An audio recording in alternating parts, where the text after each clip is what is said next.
Hey guys, welcome back. BDCKR here. We're back with Season 7, Episode 9 of our weekly Q&A videos. If you're currently watching this on YouTube, this also exists in podcast format, which you can check out and get on all the major podcasting platforms on the links in the description. Getting straight into the content, we normally do more of a preamble, but first one comes from either D capital I or D lowercase L. I think it's DI. Probably DI, yeah. Wackygaming, and they say, here's a question. If you were to add 2 people to Injustice Mobile, who would they be, and what would be their passives?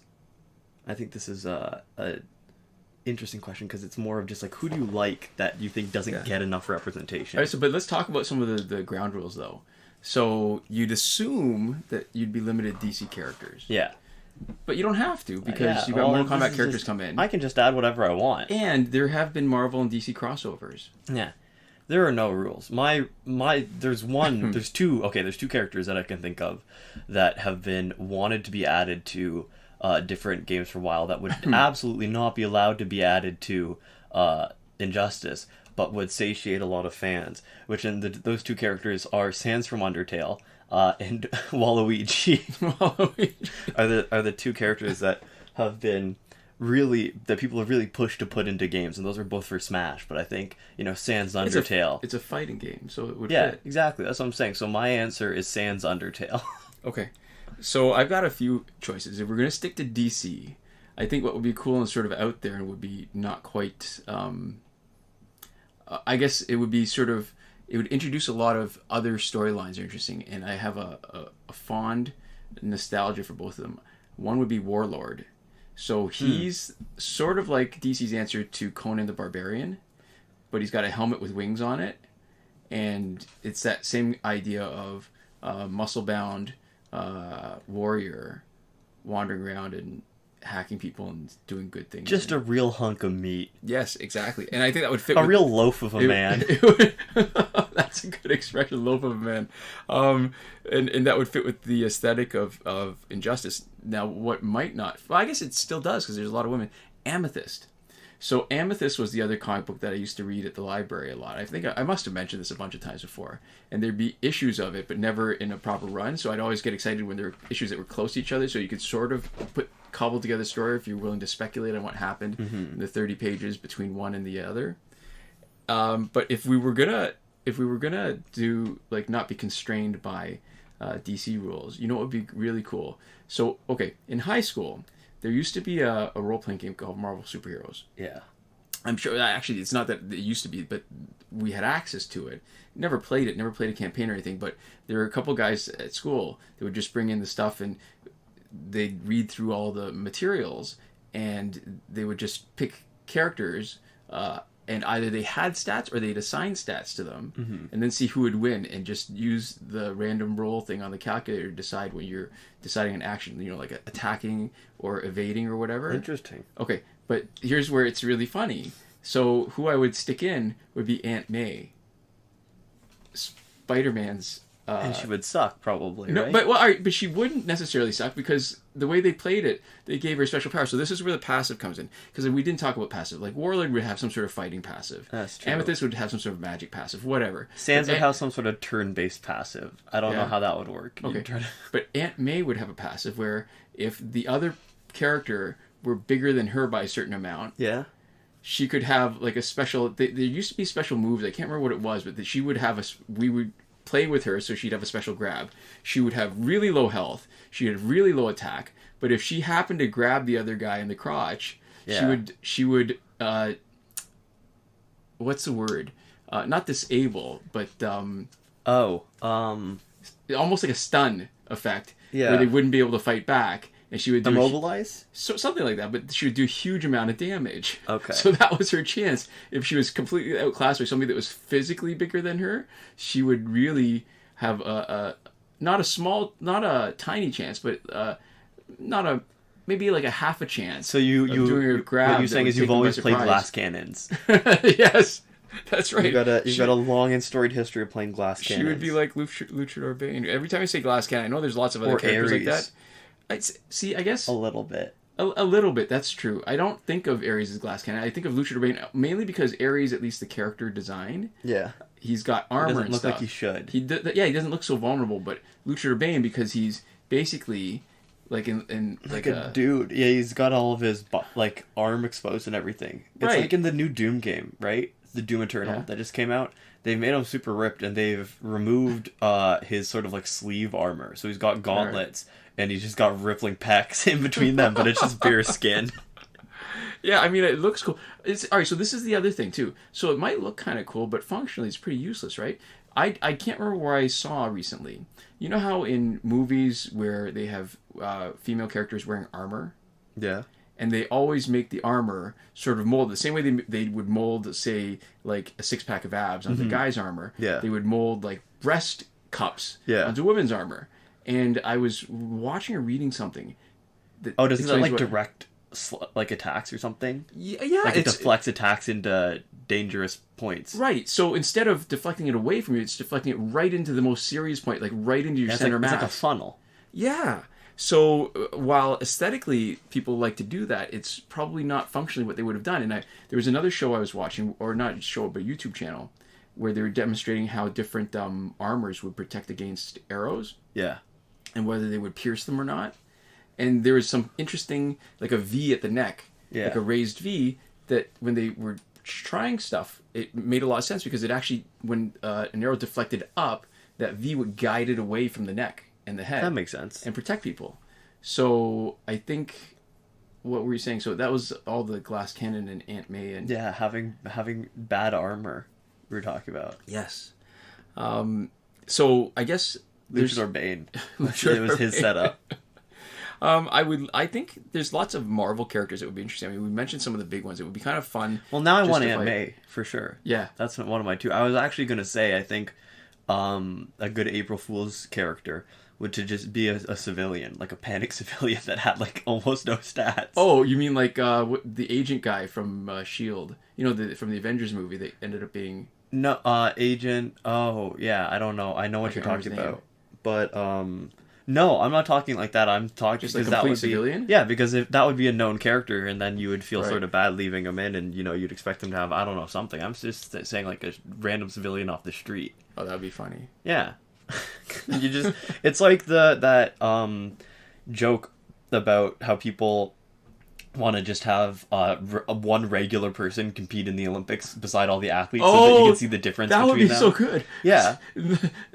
Because then you get context. It gives you sense. Right. It's like the average human being. But you've got to let, like, say it's the 100-meter dash. Yeah. You've got to let them make it to the last round. Like, it wouldn't make sense to have them eliminated in an early round. No, you just let them play. It's just for context. But they would get a complete bye. Like, if it was a competition thing like that, I'd want them to get a bye for the heats and just You don't get a bye. You get a new person off the street for every one. That would be cool. And it's just to give people the context so that they understand how spectacular the real they're doing like high jump or whatever. Right. Is high jump even at the Olympics? Yeah. Okay, yeah. I don't know. I don't follow. That came up in a show we were watching where somebody made an allusion to the something the flop. Fosbury flop. Yeah.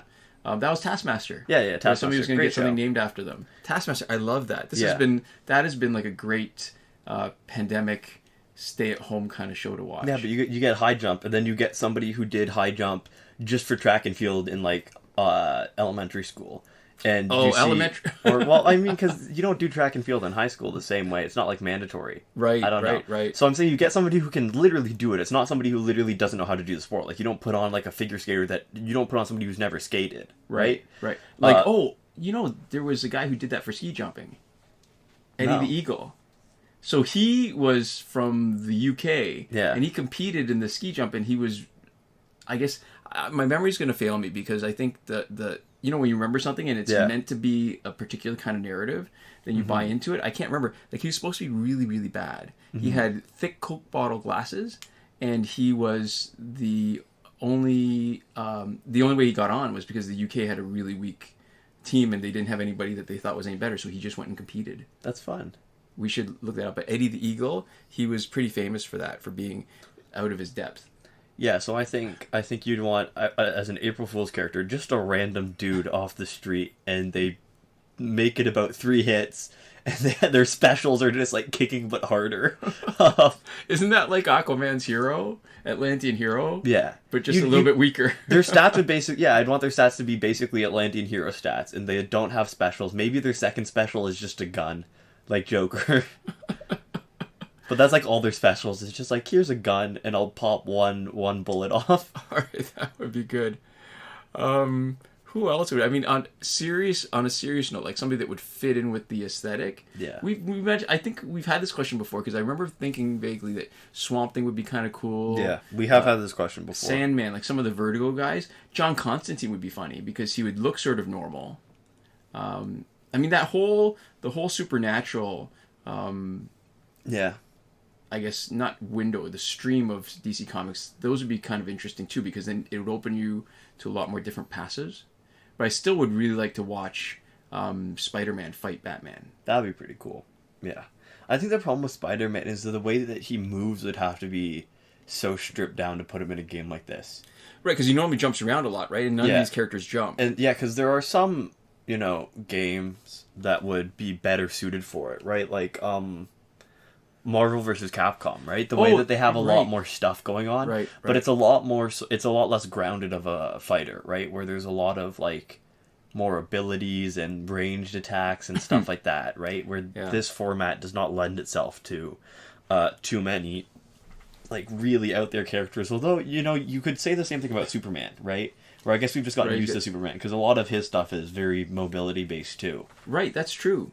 That's true. He flies around, and he just doesn't in this game. He only does his heat beams on special. Yeah.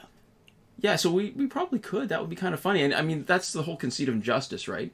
That different power level guys they've been equalized so that the fights are actually competitive. Yeah. Because I never read it, but I think a friend of yours did, right? And it was explaining to us that something had happened. I've long since forgotten. It's fine.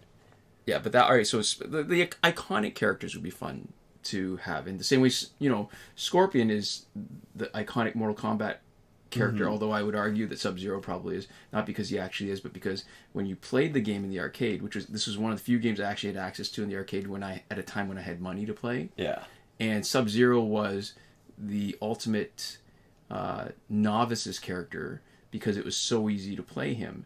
You would do the same, the fireball move in Street Fighter is his freezing. Yeah. You could slide in, and then you could just do a bunch of damage. So you freeze them, you walk in, and then you do an uppercut, and then you just keep on repeating. So it was sort of like the same way Guile is in Street Fighter, that if you want to fight at a high level without knowing a lot of special moves or having a lot of skill, you could do that. Here's somebody that I would like. Oddjob. The character Oddjob from GoldenEye. Yeah. And I would like his passive to be something along the lines of hard to hit, where heavy attacks don't deal damage to him. Oh, that would be... His passive might be like slaps only. Like, right? Like... Oh, then it opens up to like those kind of really unbalanced things where most of the time they're weak, but that every once in a while... See, those are the most difficult kind of fights in Injustice, where... You don't expect much, but then every once in a while something happens, so there's a chance that they could do something really powerful against you. Yeah. So Shedinja, from Pokemon, where if you use the wrong kind of attacks, you just couldn't get him. You do no damage. He's got very little health, and then he had 1 health. Yes, exactly. Yeah, and it was the only way you could do it was if it was a super effective move. Yeah, you need a type advantage.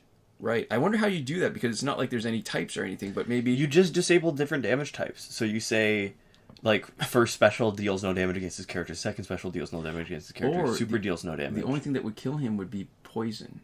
No, you couldn't do that, because it's not consistent enough to have it on a team. You need to be able to beat him no matter what your team was. Or damage over time. But not every team needs to have damage over time. Right, you need to have something where literally every team would be able to do it. But not every...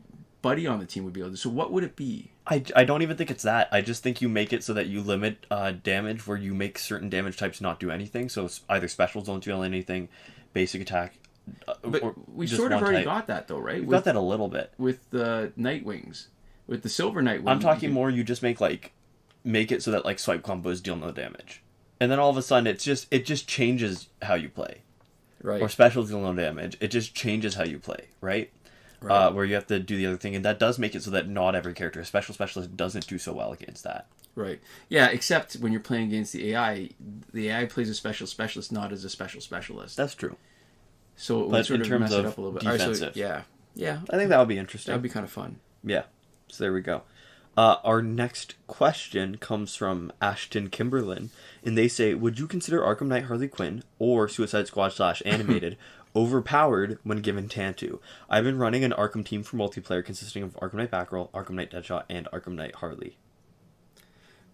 So I think these kind of questions, you always have to break it down into overpowered as an offensive player or overpowered as a defensive player or both. Yeah.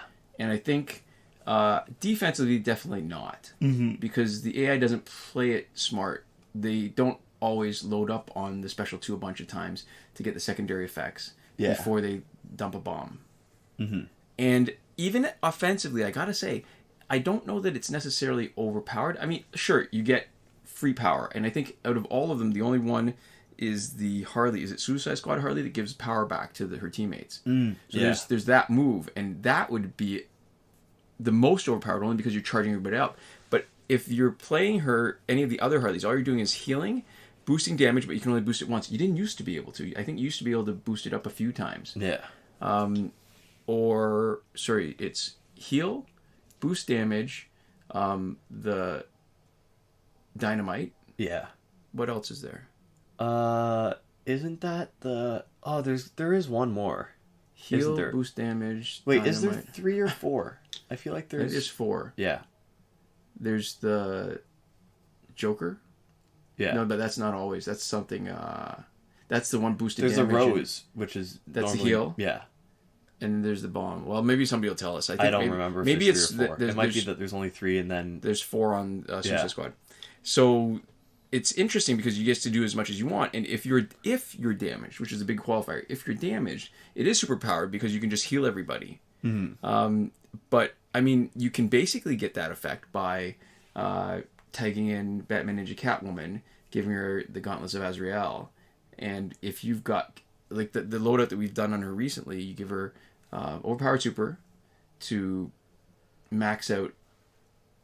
Max augmented 50% crit chance. She crits every time she does a tap combo, and if she does one tap combo, her passive and the Gauntlets of Azrael let her heal her team like a bunch of times without actually needing any power. Yeah, so I think she's good, and I think it does feel like you're almost getting one over on the game, and I think if you're patient, a lot of the times you can, I think, consistently win battles that you might have had trouble with otherwise. Right.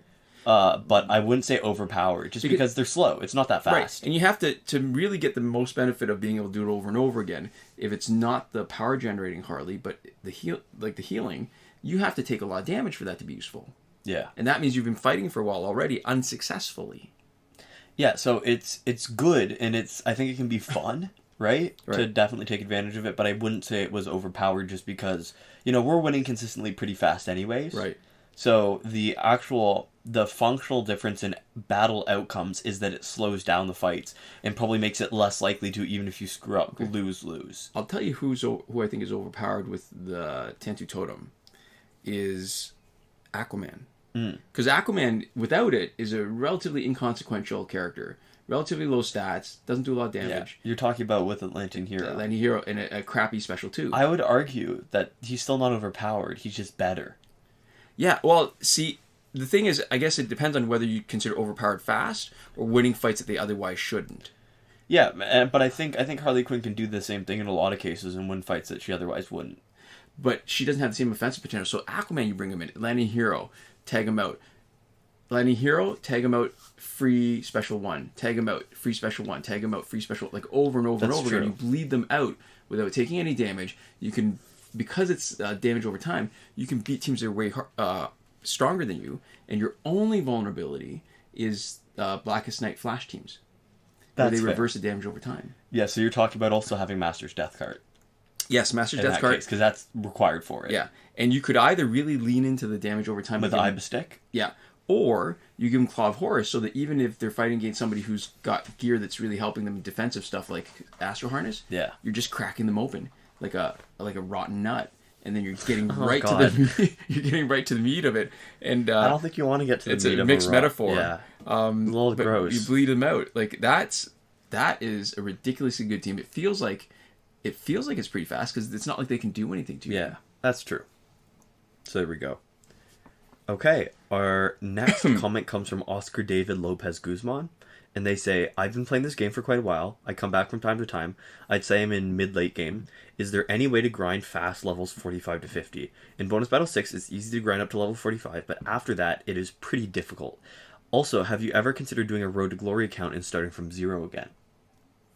And so you probably know about these terms more. Is Road to Glory like something that you do on your own, or is it like a style of video where you start a game from scratch? I'm assuming it's a style of video that you do from scratch. I honestly don't know about that itself. I don't watch like a ton of like gaming YouTube in general. Right.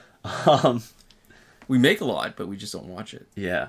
But I feel like I'm peripherally familiar with that, where it's like starting fresh again and then like working your way back up. I mean, we've done it a few times. Yeah. But like not on camera, and we wouldn't do it purposefully again, I don't think. Because it's pretty boring. Like Yeah. once you've had the chance to use the really high level stuff. There's two parts of the game that I think are the best. And those two parts are right when you start and you're getting stuff at a pretty fast rate. And then there's a really long time in the middle where you already probably have a lot of good stuff and you're sort of being trickle-fed stuff. I think up until you've got like a decent set of gear, I think the rate that you get stuff at is still pretty good and still pretty fast. Right. But then once you've gotten like most of the gear and, you know, some gold teams, that in-between part Right. is a little bit slower. And if you've bought in, it's not to say that it's bad. I'm not saying that it's good then bad then good again. Right. But if from a pure sort of what is happening standpoint, I think the Right. most goes on right at the beginning, and then at the end when you have almost everybody and you get to experiment. Yes. And the cool thing about that is in the middle, with each new thing you get, your sort of options for experimentation and combos open up non-linearly, right? You get sort Right. of exponential growth. So it's not that that end phase where you have everything you need to get there before you start experimenting. You're doing that sort of experimenting all the way through. Right. It's just that once you have everything and you are able to look at literally like either all the content in the game pretty much or everything that you are sort of looking at it, considering, you know, needing for your account to be where you want it to be. At that point, Right. you know, there's a huge amount of sort of possibility space. Right. Yeah, so I think the problem is we might start it again, and then right at the beginning I think it would be sort of interesting, right? But then I think it would drop off pretty fast. Yeah, because the problem at the beginning is you've got such limited choice of characters. You need to generate a lot of power credits to really open up each next level, right? Like you start off with bronzes, you're gonna need not even 75,000. You need 100,000 credits now to get your gold. Oh yeah, that's true. And so it would just slow everything down a lot, and then you'd be struggling. No, the problem really is, It costs an extra 33% now per gold pack. and because we've had experience, we know what we're missing. So when we're struggling with our bronze characters, trying to finish the first few bronze fights with no gear and just bronze characters, and then we run out of energy, and then we either have to shift the clock or wait before we play again. I think that would be incredibly frustrating. Yeah, I think the problem is exactly where it's a little bit different when you know also that all the stuff that you're earning is already there and maxed out just one account away. You know what I mean? Yep. If we got banned, I think at this point if we got banned it would be brutal, just because of, you know, how much stuff that we've just accrued over slow time and how much of this stuff you can't really get fast and in some cases can't get properly anymore in the same way that you could a while ago. Right. I mean, like Red Sun teams and stuff. Right, and the multiplayer... Oh, right, because the Red Sun pack is gone. Exactly. And also some multiplayer rewards that have been out of circulation for almost a year now. Yeah. Yeah. So that's I think the problem. There are some pieces of media which make more sense to sort of go through them again. I recently played and beat Borderlands 3, and I'm, you know, not once I've beaten it. There's some interesting post game content, but that hasn't been able to hold me for that long, because I'll do it if I'm doing other stuff now. Right. But I did actually start the game over as a different character. Because they have different abilities, and that sort of makes sense when the gameplay itself is inherently, you know, pretty satisfying and pretty fun. Right. And there is sort of still new content to be gotten at, even if the story's the same again. Right. That sort of makes sense. But for a game like this, I mean, Injustice is a mobile game that has a lot of room for skill. I would say from a lot. Yeah, it is. I think you're still not so much like recently, but there were still different points where you were learning new things. Oh, I get. Getting a little bit so better. nuances. Because I was thinking room for skill, like you actually have to be good at doing something. No, you instead don't of have planning. to be good at it. Yeah. But there's a lot of room for skill to make you better, for sure. I guess so. Sure. Yeah. That makes sense. And in terms of mobile games, but from a pure like fun of the gameplay itself level, I would say it's all right, but there's not a huge amount of variety, right? Yeah, and the other problem then with playing over again is there's so many other things I could be doing instead. That's true. I finally started reading some more. I want to recommend, there's a book called When We Were Magic by Sarah Gailey, and no, that's the new one. Magic for Liars. Okay. So you read Harry Potter. I did. You liked it. I did. I was very young, so I don't remember a ton about it. Okay.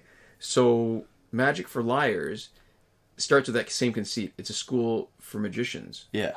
But it does some interesting things. So it feels much more real because instead of feeling the kids in the school act like kids, they've got magic. They're going to play pranks on each other. That's cool. There's a murder mystery in it, and you actually get a muggle. They don't call them muggles, but you get a muggle that gets to be, I mean, besides Hermione, that gets to be, and she's not really muggle anymore. She's just half blood, right? Like, yeah. Or mud blood, they call it. What was it? Yeah. Mud blood, yeah. All right, so were there any muggles in Harry Potter that just didn't have magic? That didn't have magic, but were allowed to be good characters?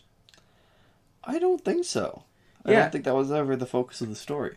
So I like that Sarah Gailey does all these different things. It's an entertaining story, and the payoff of when you solve the murder mystery, it is it's a little gut wrenching.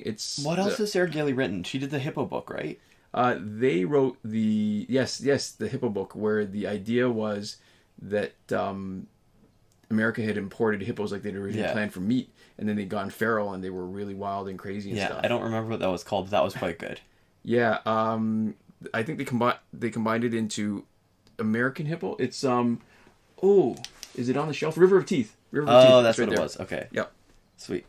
We're recording with the light off, so you had to pop on a flashlight for that. Because I thought I was going to look, and then I realized, it occurred to me what was what the book was. So there we go.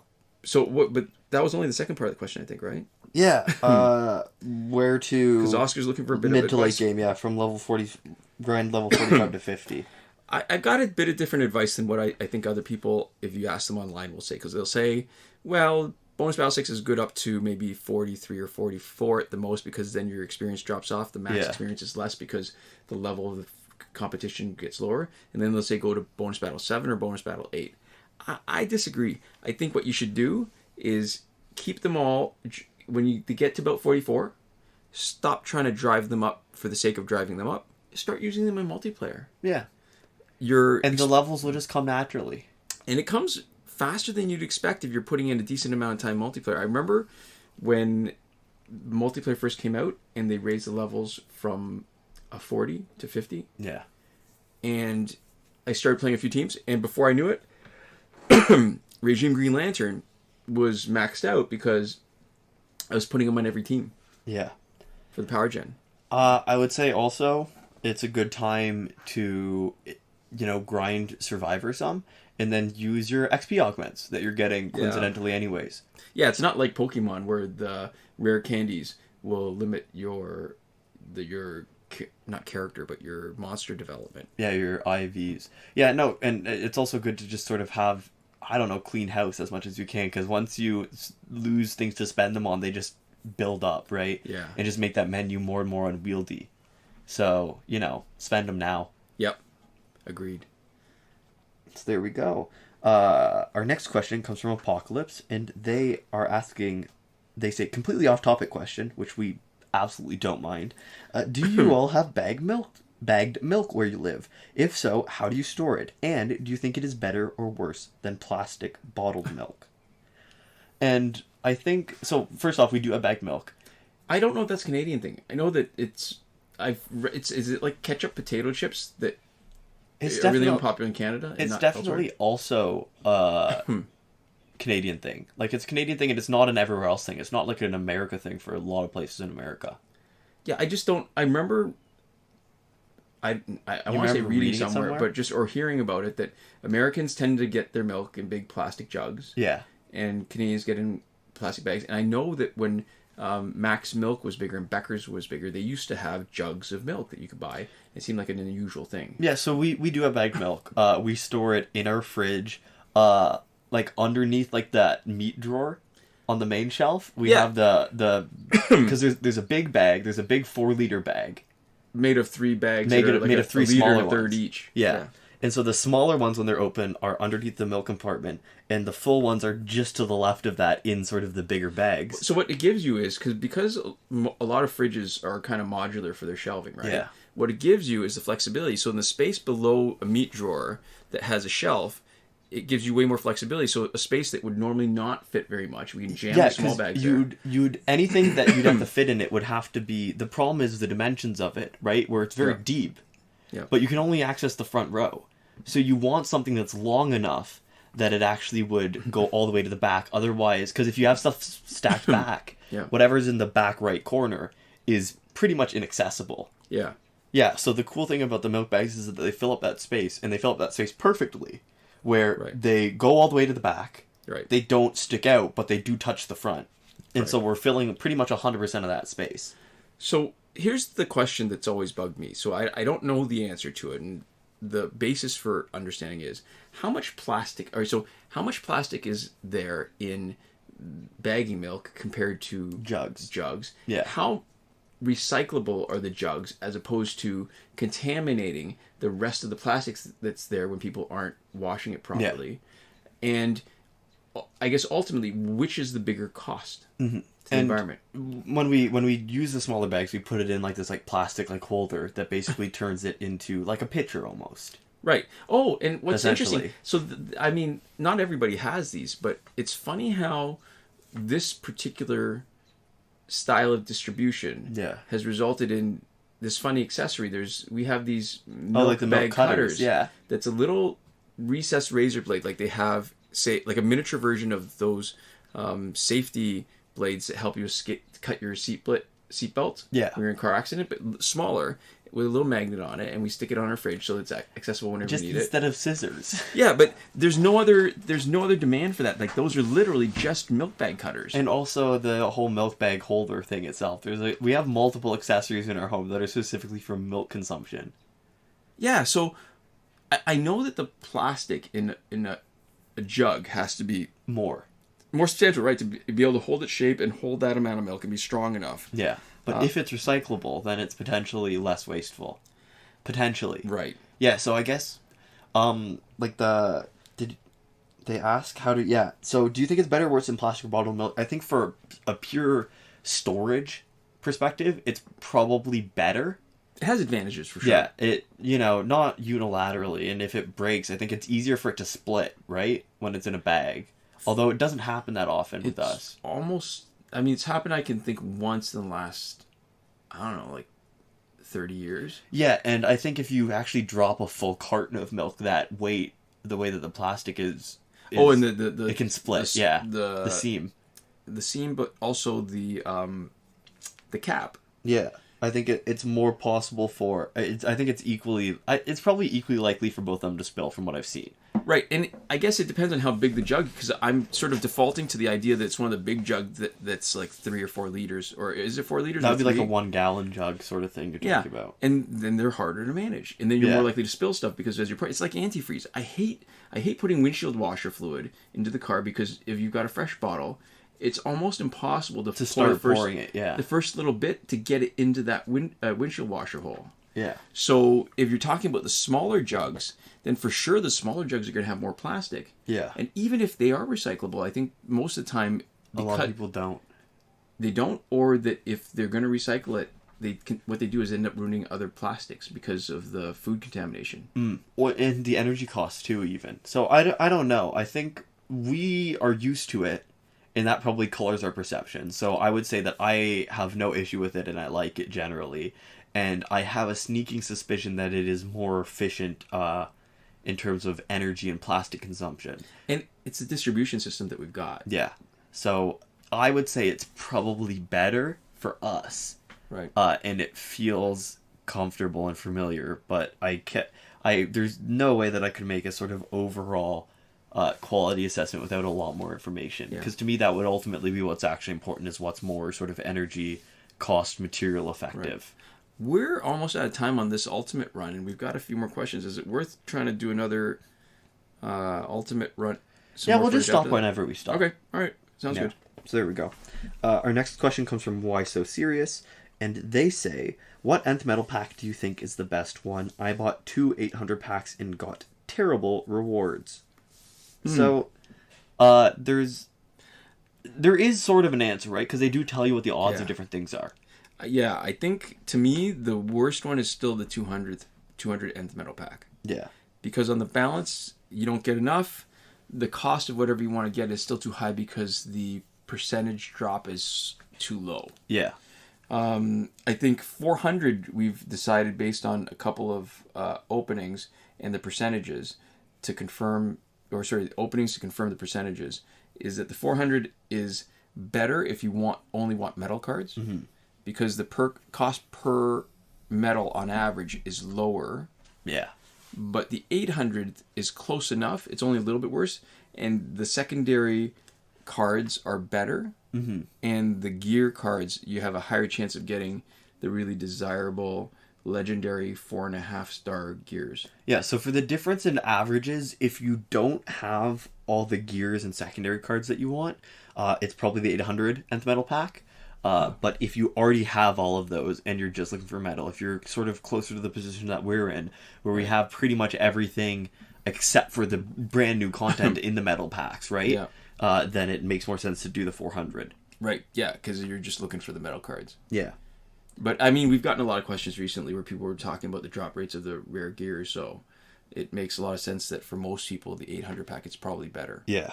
So there we go. And unfortunately, yeah, for the 800 packs, that's why that's where we would recommend using the refund glitch, right? Just to make sure that for the money that you're spending, or the in-game currency that you're spending, I should say the nth metal that you're spending, right, you are actually getting something that you can be at least okay with, right, if not outright happy with. Right. That was the last fight.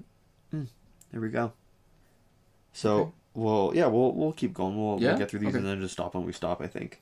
Next question comes from Ryzan Vatcha, and they say, consider your comments on politics. Would you be comfortable saying which party you affiliate with? I don't really care. And then in brackets, I'm an Indian in India. A real Indian. Yeah. But it's interesting to know, given your commentary. I can guess which side you'll lean from the statements you'll make, but I'd rather not guess just to be sure. Also, love the videos and keep them up. So there we go. Thank you. Yeah. So do you want to take a stab at that first? I've got a clear idea of what I want to say. I think you should go first because I'm going to steal what you're going to say, I think. And then I'll sort of expand and contrast with what you say. All right, so I don't really identify with a party. I think I identify with certain ideas. And I guess at different times, different parties have been willing to stand for different things. So I think I'm most likely to vote NDP or Liberal. Yeah. And I think I'm least probably likely... NDP from a pure policy position and Liberal from it's more important to get a better guy than actively the person that you don't want to win. You mean like strategic voting? Strategic voting, right? Maybe. I'm willing to... So here's the thing. I mean, I'm willing to listen to the individual. The more somebody is beholden to their party... I mean, it's sort of a loaded question. I think, if anything, the answer is the opposite of what the person is expecting. The more somebody's beholden to the party, the less likely I want to vote for them. Mm-hmm. Because I want the person to matter. I don't want them to be some sort of cipher where it doesn't matter who they are. It just matters what party they're affiliated with. And in that those are the situations where you end up getting really awful people. Yeah. And the getting the right person who stands for the right things and is willing to vote with or against the party line, I think actually matters more, because then you're going to have more healthy discussion. You're going to have decisions that are actual, what are the consensus? It's an actual consensus instead of one or two people deciding this is what needs to happen. That's actually the opposite of what I'm interested in. Yeah, because you can't not engage with the party system in political systems that have it, right? Like whoever you're voting for, unless you're voting for an independent, and unless you're voting for an independent who has an actual chance of winning, right? Whoever ends up going in is, working within party dynamics. Right. But yeah, no, I think, so what you said is 100% right. I'm glad you approve. Yeah, no, you vote for the people who are going to do the things that you want them to do, not necessarily the people with the name that means that they're on your team, right? Right, yeah, I don't really care about, I don't really affiliate with one particular team, although the Conservatives on a federal level have had a very poor record recently, and mainly because they've been leaning more towards the whole Republican idea where a party matters more than anything else, where they're willing to abrogate some of their responsibility to govern in order to prop up their particular leaders so that they can say that they're not making any mistakes, that they're always right, that it's the other team is just awful and we're the only good guys, no matter what they have to do, no matter how hypocritical they have to be to keep on doing that. Yeah. So I would say the one thing that is fair to say about both of us is that we're both left-wing, both from, we're socially left-wing, and we're financially left-wing. Yeah, I think so. I think that's probably fair. Maybe not across the board, right? That's not a blanket endorsement of every single position. I think one of the things is that I consider myself somebody who is, or I hope to be, and I know people are never as unbiased as they want to be, but I hope that I'm a person that is swayed by evidence and results. So ultimately, I have a lot of things that I want to see in the world, and I am willing to entertain any non-damaging platform or any non-damaging action plan that gets to the things that I want to see in the world. Right. So, just because a program is in service of left-wing ideology doesn't necessarily mean it's something that I support, right? Right. So one of the things that I've looked at that is a lot of affirmative action programs, where I think the fundamental idea of basically trying to give people, giving groups that have had a lack of opportunity due to, for racial reasons. So making up for years of oppression. Yeah, makes sense. But a lot of affirmative action programs from an analysis level, have not been useful, have not been serving the groups that they are trying to. Where it's generally not great for anybody. And a lot of what that stems for is in the positions where people are struggling, they found in like universities, right?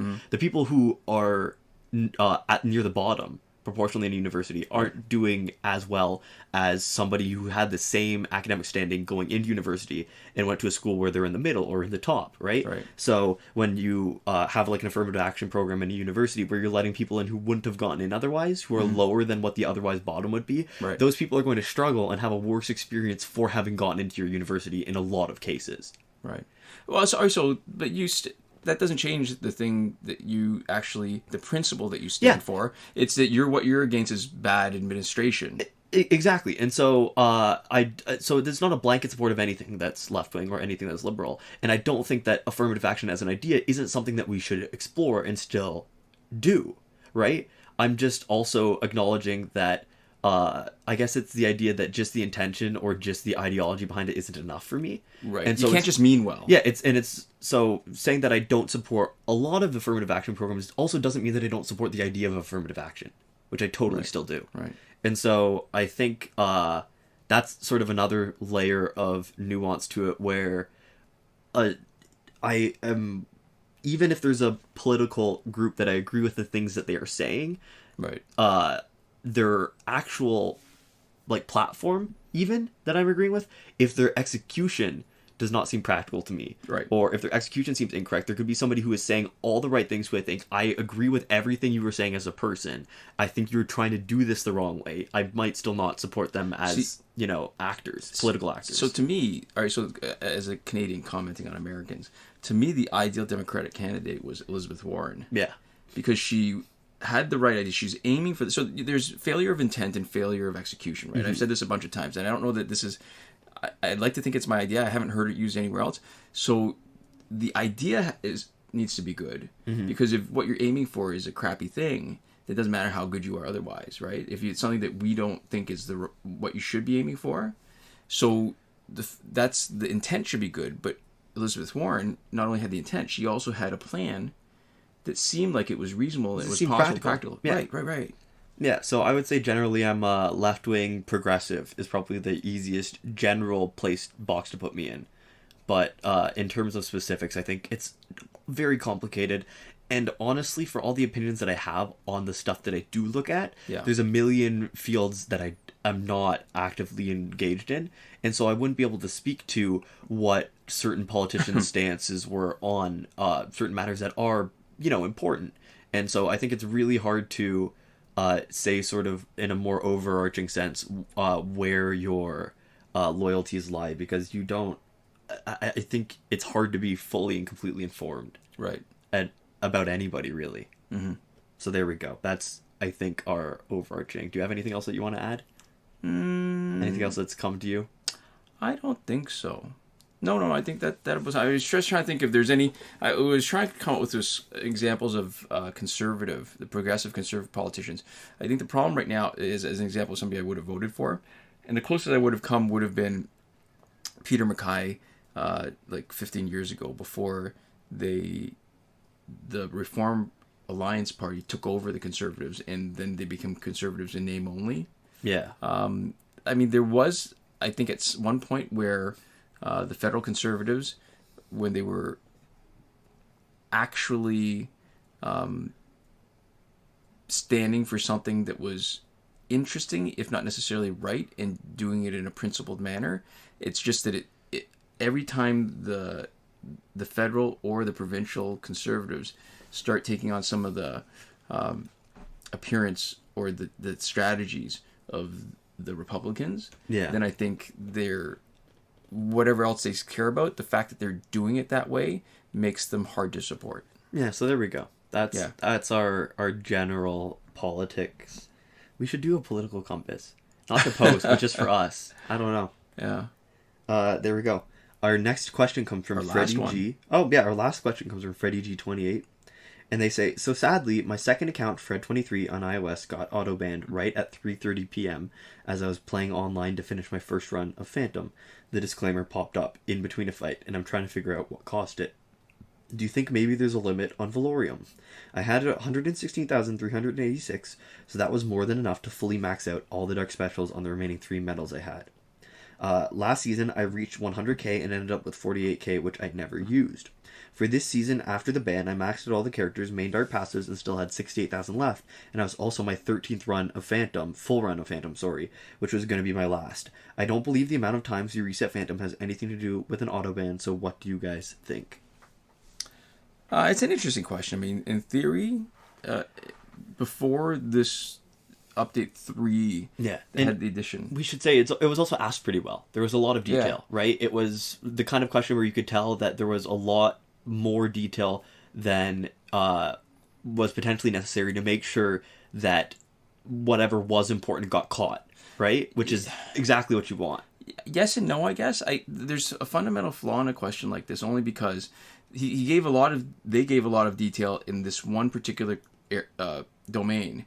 Yeah. But there's so many other domains that are potential problems, right? Yeah, but I think you need to write a lot. I think the effort was definitely made. Yeah, it's almost impossible to... It's an impossible question. Yeah. It's an impossible question.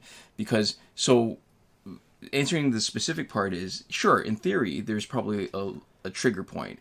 Because the other currencies that existed before Valorium Maule came along... All also had trigger points. Trigger points.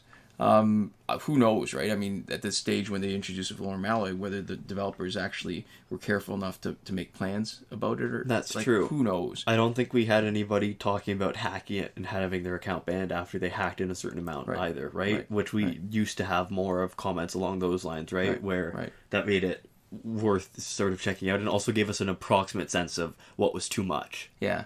So it goes to what you're speaking about, right? Because most of the time when people ask these kind of questions, they don't even give you enough answers in the one domain that they're asking about. Yeah. But the biggest question really is what else was done in the account, and without looking at it, look, you've got a game that has how many different currencies? So there's power credits 1, alliance credits 2, nth metal 3, Valorem Alloy 4. Last laugh tickets 5. So we're talking about things that are not good in and of themselves. They're only good in what you can spend on. Because on top of that, you've also got resources that you can actually use. It's so easy to forget about alliance credits, isn't it? Yeah. Once you've got everything. Right. So there's 4 different color shards. There's 5 different categories of augmentations. Mm-hmm. And each augmentation category has 3 levels of augmentations, right? So you've also got 144, I want to say. Is it 144, 145 cards? Oh, I have no clue. Each of which can be corrupted. So the only way you can really diagnose it is if it's either something really obvious, like a billion power credits. Yeah. Or it's an account that you are playing and you know everything about the account. You know not only everything about the account, but you also know the things that might look different that could potentially trigger something, because if you're not and you're not playing it, there's so many different things that could be messed up in it. Yeah, I think the one thing at the point that we're at is that it seems less likely that this was a manual ban, just because there's not a huge amount of moderation, and you would and you know, again, I say less likely because it's possible also that you did have something in multiplayer that made people report you potentially, right? But if you didn't have anything in that pretty much rules out a manual ban. Right, as long as your multiplayer doesn't look suspicious, it's almost definitely an automatic ban. And here's the thing too. I mean, it used to be that it didn't even matter if it looked suspicious. If it was just if somebody was a few people were reporting you for something that they think that you shouldn't have, but you totally could have. Yeah, there would still be potential bans. Right. That's true. So I think the short answer is it? Do you think there's a limit on Valorem? Yeah, I think there might be a limit. Yeah, but do we know? We don't. We unfortunately don't have that information. You probably actually have a better sense, if anything, at what got your account banned, because we don't know. And it again, the one thing is that it seems like it's unlikely that a lot of this is subject to change anymore. Right. So whatever it is, it's probably something baked in that we might be able to test, but there's just a lot of variables, and it would be pretty challenging. So that was 7 ultimate ladders. There we go. That's a lot. And 52 minutes. Yeah. So we're all through questions now? Yep. Let's get to the acknowledgements section of this novel. So first off, a shout out to Eliza the Gnome Mother Caton. She's in the market for garden gnomes. This shout out has been brought to you by a little man grasping a handwritten note with their tiny fingers and with a big white beard and a red hat. What the heck does that mean? All right, I don't know. It's the shout out is it's fine. Gnomes. Doesn't matter what I meant. We'd also like to give a huge thank you to everybody who's supporting us on Patreon. That would be Console Peasant and Edwoon at the highest tier last word, Mohammed Albshaiti at the Your Message Here tier, Shawn Farrell, Daniel Simonson, Aaron Maule, Michael DeVries, Brandon C., all at the credited level, and Chris Wolf and Scarlett Enby at the gratitude level. There you go. Thanks so much for watching. Thanks so much for your support. We'll see you next time. Komoda.